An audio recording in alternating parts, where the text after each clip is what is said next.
Hey everyone, hey guys, आज हम लोग एक बहुत इंपॉर्टेंट कॉन्सेप्ट के बारे में बात करने वाले हैं एंड वो बात ये है कि how to score 70 out of 70 marks in part B. आप सब जानते हो कि पार्ट बी एक ऐसा एरिया है जहां पे आप काफी ज्यादा परेशान रहते हो, जहां पर आपको काफी ज्यादा डिफिकल्टीज आती हैं एट टाइम्स मार्क्स को स्कोर करने में। एंड द रीजन, इसका सोल रीजन सिर्फ ये है कि क्योंकि ये जो आपका सेक्शन है इसमें बहुत ज्यादा फैक्चुअल चीजों की डिमांड की जाती है, फैक्चुअल नेचर के क्वेश्चंस होते हैं और एट टाइम्स आप उसमें से 4 ऑप्शन में से 2 को तो एलिमिनेट कर देते हो, लेकिन 2 ऑप्शंस में जाके आप फंसते हो और फिर वो 2 में से आप गलत मार्क करके चले आते हो और वहां पे नेगेटिव मार्किंग में भी आपके नंबर चले जाते हो, मिलता तो कुछ है ही नहीं। ठीक है, तो इस प्रॉब्लम का क्या सॉल्यूशन है? क्या कोई सीक्रेट टिप है? क्या कोई तरीका है जिसकी मदद से हम इसमें स्कोर कर सकते हैं अच्छा? यस, आज के वीडियो में मैं आपको वो बात बताने वाली हूँ। स्टार्ट। तो सबसे पहले बात करते हैं हम सोर्सेज के बारे में। देखिए, सोर्सेज में 2 चीजें मैं आपको बताऊंगी। सबसे पहला, जो मैंने शॉर्ट सीरीज आप लोगों को पढ़ाई है, ठीक है, शॉर्ट सीरीज, इसी पर्टिकुलर चैनल पर आपको अब तक की 6 सीरीज मिल जाएंगी और डीबीटी स्पेसिफिक, गेट स्पेसिफिक भी कुछ चीजें मिल जाएंगी। उन सबको आपको पढ़ना है। 10-10 मिनट के छोटे छोटे वीडियोज हैं, ठीक है, उन सबको आपको पढ़ना है। इट इज एक्सट्रीमली बहुत ही ज्यादा इंपॉर्टेंट है। ठीक है, साथ ही साथ ना केवल इंपॉर्टेंट बट प्रीवियसली जो है हमारा एक्सपीरियंस रहा है बच्चों के साथ, अगर आप कमेंट्स देखेंगे, अगर आप मेरे पास जो मैसेजेस आते हैं मैं अगर आपको वो दिखाऊं या ग्रुप्स पे जो मैसेज आते हैं, short series has been a hit. ठीक है, मतलब चाहे वो गेट एग्जाम हो, डीबीटी हो, सीएसआईआर हो, सब में जो, क्योंकि हमने उसका नेचर ही वैसा रखा है, हमने उसका नेचर कॉन्सेप्चुअल बहुत ज्यादा रखा ही नहीं है, फैक्चुअल रखा है, तो वहां से बहुत ज्यादा क्वेश्चंस आपको पार्ट बी में देखने के लिए मिलते हैं। ये तो हो गई पहली चीज या पहला सोर्स कि शॉर्ट सीरीज आपको फॉलो करनी है। इसी चैनल पे है, लिंक्स सारे आपके साथ में शेयर कर दूंगी मैं, ठीक है, इस पर्टिकुलर उसके डिस्क्रिप्शन बॉक्स में वीडियो के, वहां से आप चेक कर सकते हो डायरेक्टली। ये तो पहली बात।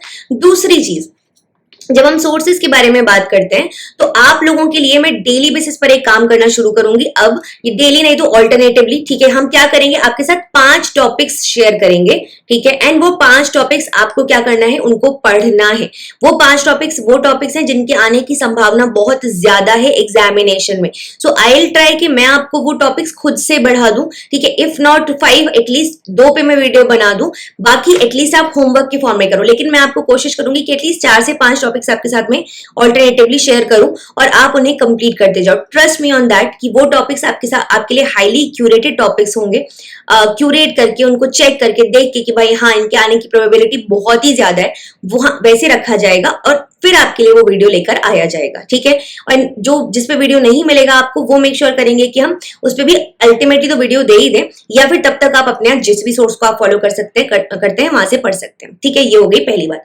नाउ सेकंड पॉइंट आता है टेक्निक्स। देखो, बहुत सिंपल है, ये जो नेचर है ना इस सेक्शन का, पार्ट बी का, ये बहुत इस तरीके का है कि यहाँ पे हमें कई बार जो आप नॉर्मली कर रहे हो ना, अगर वही करते रहोगे तो अभी तक तो मार्क्स नहीं आ रहे थे ना, अगर आने होते तो उस टेक्निक से अभी भी मार्क्स आ जाते। नहीं आ रहे, that means you need to do something else, कुछ तो अलग हटके करना पड़ेगा। तो इसका तरीका सिर्फ यही है कि आप जो भी इंपॉर्टेंट एरियाज हैं उनके नोट्स बनाएं, और नोट्स बहुत ही क्रिस्प फॉर्मेट में होने चाहिए। और कौन कौन सी चीजों के नोट्स बनाने हैं आपको, आपने फॉर एग्जांपल देखा कि भाई ये एरिया से बहुत ज्यादा क्वेश्चंस आते हैं पार्ट बी में, जैसे कि टेक्निक क्या होनी चाहिए। अब सेक्शन सी में नेचर कैसा है, एक्सपेरिमेंटल नेचर है ना, कॉन्सेप्चुअल नेचर है, कॉन्सेप्ट्स पूछ रहे हैं वो आपसे। यहाँ पे नेचर कैसा है, फैक्ट्स पूछ रहे हैं, फैक्ट्स में एंजाइम का क्या काम है, इस पर्टिकुलर कॉम्पोनेंट क्या बनता है, इसका प्रीकर्सर मॉलिक्यूल कौन है, इस पाथवे में कौन इंटरमीडिएट है, इस पाथवे में क्या चीज बनती है, समझ रहे हो, या फिर इस प्लांट प्रोडक्ट, ये प्लांट प्रोडक्ट हमें कौन से प्लांट से मिलता है, एटसेट्रा एटसेट्रा एटसेट्रा।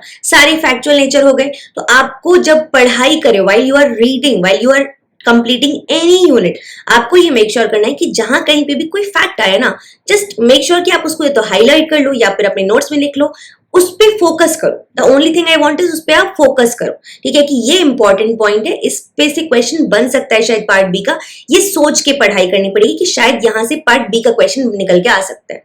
ठीक है, तो ये एक तरीका होना चाहिए। फिर आते हैं पॉइंट्स टू रिमेंबर। अब बहुत सिंपल बात है, आप देखिए, मान लीजिए बहुत बड़े बड़े, कई बार मैं मानती हूँ कि ऐसे एरियाज होते हैं या ऐसे मान लीजिए कोई पाथवे है या कोई टॉपिक है जो काफी मतलब अच्छा खासा वास्ट टॉपिक है, ठीक है, वास्ट कवरेज है उसका।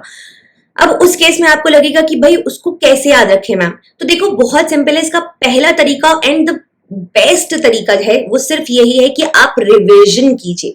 जितना ज्यादा आप रिवाइज करेंगे उतना ज्यादा आपको बेनिफिट मिलेगा। एंड इसका कोई भी और मैं बोल सकती हूँ कि इसका कोई भी और ऑल्टरनेटिव नहीं है। मेहनत का कोई ऑल्टरनेटिव जैसे नहीं होता है वैसे रिवीजन का कोई ऑल्टरनेटिव नहीं है बच्चों, ठीक है, ये चीज समझ लो इस बात को। और आपको रिवीजन जितना ज्यादा हो सके चीजों का, अगर आपको कोई लग रहा है ना कि कोई, जैसे कई बार क्या होता है, अगर मैं अब बात करती हूँ अपनी, ठीक है, मान लीजिए आप में से कई बच्चे हमें बोलते हैं कि मैम बहुत लंबा पाथवे है, ये बहुत लंबा टॉपिक है, इसे याद ही नहीं हो रहा है, इसके इतने सारे नाम है, इसमें कैसे याद करें, ठीक है। तो डेफिनेटली अगर मैं अपनी बात करती हूँ फॉर एग्जाम्पल, तो हमें भी लगा होगा, है ना, सभी को लगता है, जब आप सबके लिए डिफिकल्ट है तो मेरे लिए भी डिफिकल्ट रहा होगा। बट अगर मैं आज की बात नहीं भी करूं, फॉर एग्जाम्पल अब तो बहुत समय हो गया पढ़ाते हुए, तो अब तो डेफिनेटली वो चीज टिप्स पे है, लेकिन अगर मैं तब की बात करूं when I was at your place, ठीक है, जब मैं एग्जाम दे रही थी, अगर मैं तब की बात करती हूँ तो बहुत सिंपल है ना बच्चों, कि उस चीज को जो मुझे डिफिकल्ट लगी होगी उसको आसान बनाने का मैंने कोई तो तरीका निकाला होगा। तो मेरा तरीका था रिवीजन, मेरा तरीका था शॉर्ट नोट्स बनाना, मेरा तरीका था निमोनिक्स के फॉर्म में याद करना, मेरा तरीका था शॉर्ट स्टोरीज के फॉर्म में याद करना। And trust me on that, I am not making this up, ठीक है, I have shown you my notes as well. आप लोगों ने मेरे नोट्स भी देखे हैं इसी पर्टिकुलर यूट्यूब चैनल पर, मेरे नोट्स की जो डायरी है उसका वीडियो मैंने दिखाया है आपको, है ना। And this is how I read it, ठीक है। तो बहुत सिंपल है यार, कि जब कोई चीज डिफिकल्ट लग रही है ना, आप किसी इंसान से पहली बार मिलते हैं जीवन में, हो सकता है वो आपको ना समझ में आए कि अरे यार किस तरीके का इंसान है ये, ठीक है, या फिर आप किसी फॉर एग्जाम्पल टीचर से पहली बार पढ़ते हैं तो आपको हो सकता है ना समझ में आए, लेकिन जब आप उनसे मिलने लगते हैं, जब आप उनसे बार बार मिलते हैं, जब आप उन टीचर से बार बार पढ़ते हैं, तो आपको उनका जो तरीका है, उनका जो सोचने का तरीका है, वे ऑफ थिंकिंग है, वो इंसान कैसे, वो समझ में आने लगता है। सिमिलरली अगर कोई टॉपिक आपको पहली बार में नहीं समझ में आ रहा, don't get bothered and annoyed by it, कि बाय द फैक्ट कि भाई अरे यार ये कैसे होगा, या इतना बड़ा टॉपिक है, इतने सारे नाम है, नहीं, थोड़ा मेहनत करो, थोड़ा पेशेंस दिखाओ उस टॉपिक के साथ, you probably will and up loving the topic, समझ रहे हो। So just try that.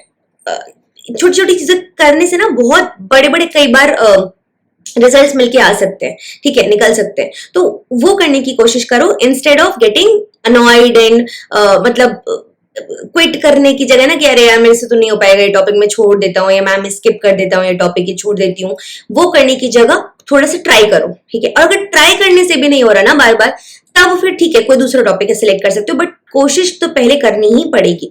Okay, फिर आते हैं प्रीवियस ईयर क्वेश्चंस के ऊपर। देखो बहुत सिंपल है बच्चों, previous year question is the whole source to know कि वो कौन कौन से एरियाज है जहां से हमें रेपिटेशन देखने के लिए मिलता है। अगर हम पीवाईक्यूज ही नहीं करेंगे तो हमें कैसे पता चलेगा कि भाई कौन कौन से एरियाज है जहां से हमें रेपिटेशन देखने के लिए मिलता है। तो बहुत सिंपल चीज है, पीवाईक्यूज कीजिए, एंड पीवाईक्यूज में कोशिश कीजिए वो चीजों को नोट डाउन करने की जहां से बहुत बार सवाल आए हैं, ठीक है। जैसे फॉर एग्जाम्पल कौन सा ये जो प्रोटीएज है वो कहाँ कट करता है, कितनी बार पूछ चुका है सीएसआईआर, अब फिर भी ना पढ़ के जाओ तो भाई क्या कर सकते हैं सीएसआईआर और एनटीए भी तुम्हारे साथ, है ना। फिर आते हैं मॉक टेस्ट। अब मॉक टेस्ट देखो, मैं प्रायोरिटी हमेशा बोलती हूँ कि पीवाईक्यूज को दीजिए, चाहे वो सीएसआईआर का हो, डीबीटी का हो, गेट का हो, पहले ये सब लगा लो, फिर पीवाईक्यू की तरफ, मॉक टेस्ट की तरफ जाओ। लेकिन मॉक टेस्ट करने का सिर्फ एक ही बेस्ट जो आउटपुट है वो ये है कि मॉक टेस्ट से आपको क्वेश्चंस नए नए तरीके के मिलते हैं, बहुत सारे क्वेश्चंस करने मिलते हैं, ठीक है, बहुत सारे क्वेश्चंस मिलते हैं। तो जब बहुत सारे क्वेश्चंस मिलते हैं ना, तो ultimately you and up gaining knowledge only, है ना। ये एक बेनिफिट है मॉक टेस्ट का। तो जब आप ये सब कर चुके हैं, पीवाईक्यूज वगैरह सब लगा चुके हैं, तीनों एग्जाम्स के रिविजन कर चुके हैं, बहुत अच्छे से कर चुके हैं, उसके बाद आप मॉक टेस्ट की तरफ भी जा सकते हैं अगर आपके पास समय है तो। ओके, देन आते हैं रिविजन, जैसे कि मैंने बताया रिविजन इज द की। फिर आते हैं सिलेबस की तरफ। अब देखो सिलेबस में चाहे मैं पार्ट बी बोलूं, चाहे मैं पार्ट सी बोलूं, दोनों में ही कुछ ऐसी यूनिट्स हैं जो बहुत ज्यादा फ्रीक्वेंटली जहां से क्वेश्चंस आते हैं, और कुछ यूनिट्स ऐसी हैं जहां से पार्ट बी में स्पेसिफिकली ज्यादा सवाल आते हैं या पार्ट सी में ज्यादा सवाल आते हैं। जैसे कि यूनिट 30 बहुत ज्यादा क्वेश्चंस पार्ट सी में आते हैं, ठीक है। सिमिलरली कुछ ऐसे टॉपिक्स होंगे जहां से पार्ट बी में बहुत क्वेश्चंस आएंगे। तो वो एक बार आप डिसाइफर करने की कोशिश करो, नहीं बनता है तो मुझे बताओ, I will make the video for you guys कि पार्ट बी स्पेसिफिक कौन कौन सी यूनिट्स आपको पढ़नी है, ज्यादा सवाल पार्ट बी में किस यूनिट से पूछे जाते हैं, ठीक है। I will make that video for you guys. And जो कॉमन वीडियोस है, जो कॉमन टॉपिक्स है उसको तो पढ़ना ही है, जैसे कि यूनिट नंबर 1, 2, 3, 4, 6, 10, 11 एंड 13, ये आपको 8 यूनिट्स तो डिटेल में बहुत अच्छे से पढ़नी है। और इसके बाद में फिर 7, 8, 5 है ना, ये सारी यूनिट्स भी आप पढ़ सकते हैं, 3, ठीक है। 8 के बाद में 3, ये 11 यूनिट हो जाती हैं टोटल। इनको आप अच्छे से पढ़ लो, नंबरिंग सिलेबस की नंबरिंग के अकॉर्डिंग है, ठीक है।